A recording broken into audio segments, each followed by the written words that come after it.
Hey, what's going on, guys? Grand Arena round 1. I quickly go over my defenses for you and then go straight to the battles. Overall, it's a decently short video, so it shouldn't take up too much time. As you can see, Newt had 2 holds there, and Grievous had 2 holds, which means he probably used Treya for one of them because he had nothing to clean up my Geos.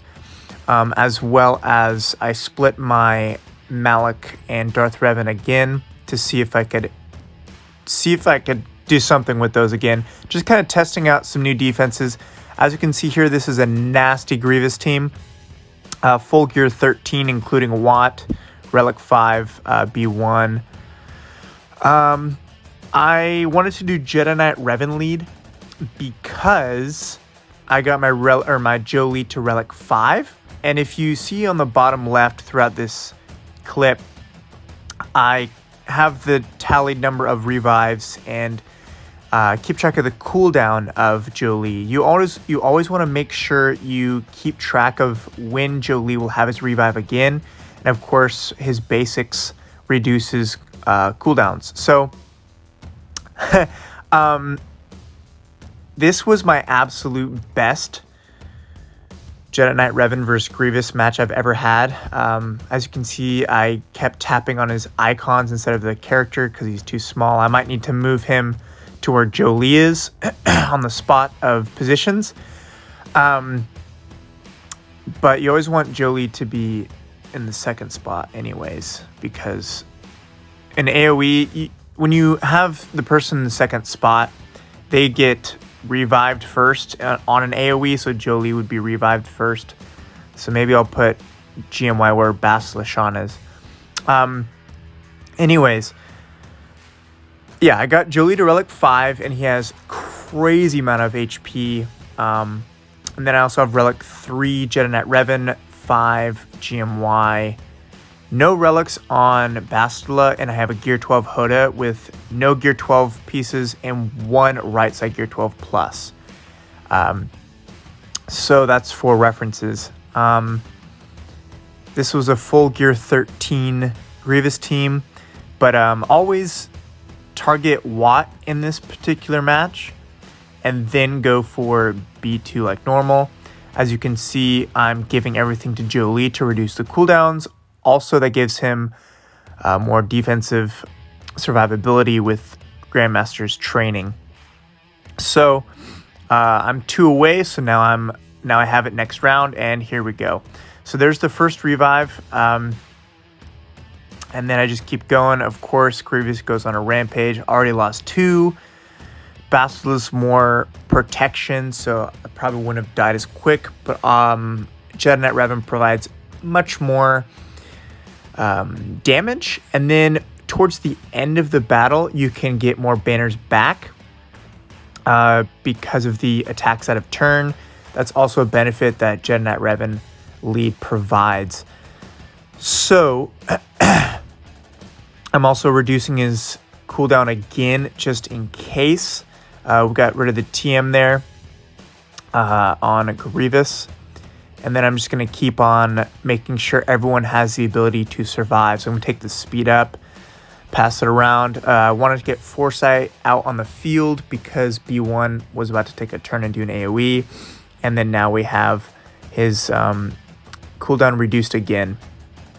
And then now I'm also healing, making sure everyone's healthy, getting everyone's health and protection back. And then once Grievous is out of the picture, getting a lot of attacks out of turn with everybody is crucial to getting banners back like this. So now you want to pass it to people who don't have max protection, and in this case Bastila had the least amount of protection. And then Hoda is next, so I actually call Hoda to assist here shortly so he can grant full protection up on everybody. But yeah, this is not something people should try if they don't have High Relic Jolee or Gear 13 characters. Like I said earlier, all of mine are Gear 13 except for Hoda. Bastila, no relics. Jolee and Grandmaster Yoda, Relic 5, and Jedi Knight Revan, Relic 3. Here's another part where I went Foresight because I knew BLM was going to take a turn. And then now I'm just kind of looking around who needs it. And there you go. You have a absolutely perfect Jedi Knight Revan versus Grievous match. 60 banners. The rest of these matches are pretty straightforward. I do some skipping on some scenarios where everyone's probably like, oh, I've seen this a million times. So no need to be like, oh, when's the next regular battle. But I took Nihilus in here because I never really saw Newt with Geos. Didn't really know what to expect. And I felt like I could afford 1 or 2 banners because I got 60 on Grievous. And yeah, nothing ever happened. Newt was kind of a wasted slot in the Geo team. His lead is too valuable to put him in that slot. Anyways, this is a pretty beefy Nightsister team. Also, I should have checked, or I should have been paying attention. It was Talzin lead. I'm used to fighting Asajj lead. So I would have done things a little bit differently. Also, this was Gear 12 Zombie, which really put a pain in my turn order. That's something I need to make sure I'm checking. And if I had noticed that it was Gear 12, I would not have massive attacked Zombie, and I would not have, Anyways, you get the point. There we go. We got a kill there. And then Daka died from a bomb, so she can't be revived. One cool thing about Jango lead is that you can get the revives when they die, and then it grants you a ton of banners. So in this case, Dengar is very low, so I kind of want him to die like that, and now he gets more banners. But unfortunately, Zam is very unhealthy at the current moment. But yeah. Anyways, she dies there, but this all could have been prevented if I didn't do the mass attack on Zombie in the beginning. I probably would have saved a good 5 banners. But we pull through. Nothing too crazy. It kind of sucks we lost a bit of banners. But another thing I do like about Jango is watch his HP and protection. Because of his unique that he, grants protection back, and then his lifesteal. So that's the only plus. But yeah, the whole thing could have been prevented with not killing Zombie in the beginning. Anyways, the rest of these battles are not terribly crazy. Trying to see what battle I do next. All right. Yeah, so I'm recording these battles. As you can see, now it's 3 hours left. Kind of throughout the afternoon, I didn't have time to sit down and do one no leave battle time period, but nothing really to see here. I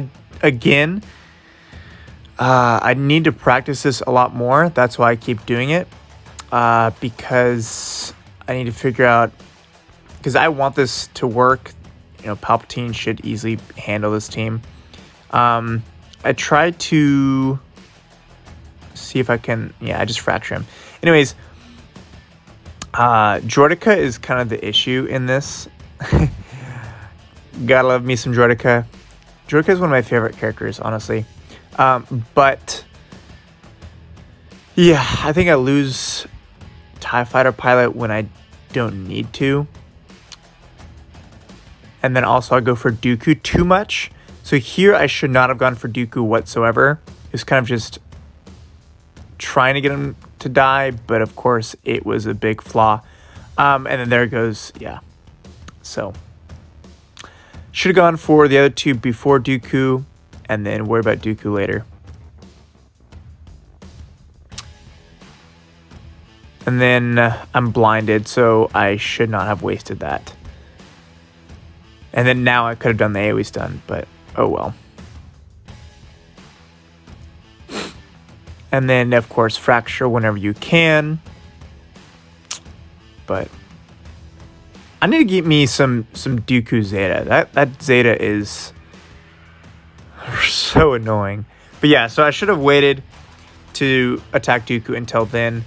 There's no point in going for basics when I can just kill him with Vader. So again, some banners that I could have gotten back, probably 2 or 3. No need to have anybody die on these battles. Nest isn't terribly modded well. It's bad English. She isn't modded well. But you know, Nest sometimes can cause problems no matter what team she's in. So I decided to add R2-D2, and I like having R2-D2 modded healthier than CLS, so CLS continues to have the guard. But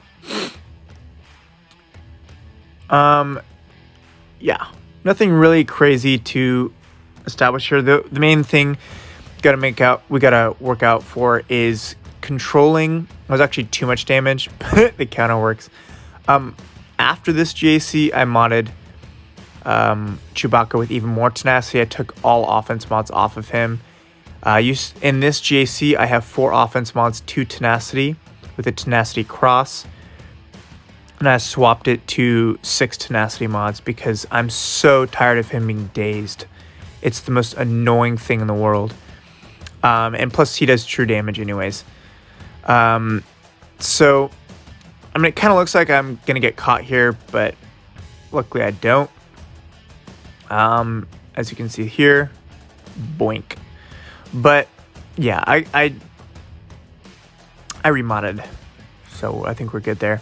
One thing to keep a lookout in that match is just make sure you don't leave Nest for too long. I mean, I was kind of on the verge of, you know, leaving her alone too long, but this match I fast forward at ×2 because there's not really any point of watching a Karth lead.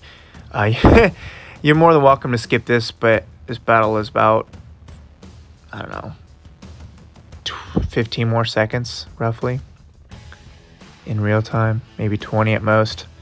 Yeah,